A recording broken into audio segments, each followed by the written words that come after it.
నమస్తే ఫ్రెండ్స్, నేను మీ లక్ష్మిని. Welcome to Lakshmi kitchen. ఈరోజు లక్ష్మి కిచెన్ లో సేమే పాసం చేసుకున్నామండి. సేమే పాసానికి కావాల్సిన వస్తువులండి.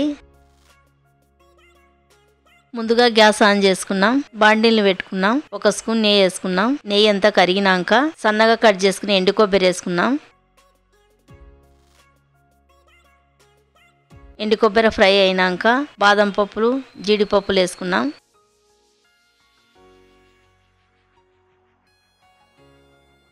అవి కూడా బాగా ఫ్రై చేసుకొని అన్ని కలిపి ఒక కప్పులోకి తీసుకున్నాం. అదే బాండిల్లో సేమియాలు ఫ్రై చేసుకున్నాం. నెయ్యి సరిపోతుందండి ఫ్రై చేసుకోనికి.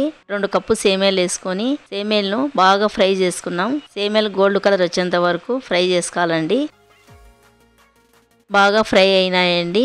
సేమియాలన్నీ ఒక ప్లేట్లోకి తీసుకుందాం. తీసుకున్న తర్వాత అదే బాండిల్లో లీటర్ పాలు పోసుకున్నాం.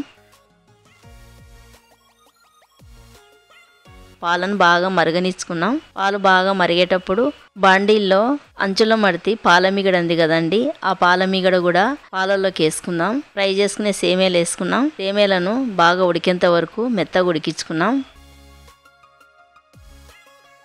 మధ్య మధ్యలో బాగా కలుపుకున్నాం. మనం పాలు వేసుకున్నాం కదా, కలపకపోతే కనుక పాలు అడుగంటుకుంటాయి. సేమియాలు బాగా ఉడికినాయండి. మనం 1/2 కప్పు చక్కెర వేసుకున్నాం. చక్కెర వేసుకున్న తర్వాత అంతా కలిసేటట్టుగా బాగా కలుపుదామండి.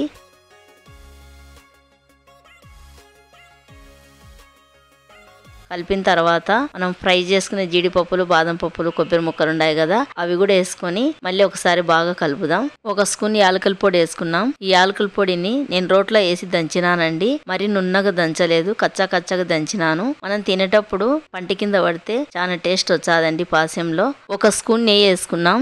నెయ్యి వేసిన తర్వాత సేమియా పాసానికి నెయ్యి అంతా కలిసేటట్టుగా బాగా కలుపుదామండి.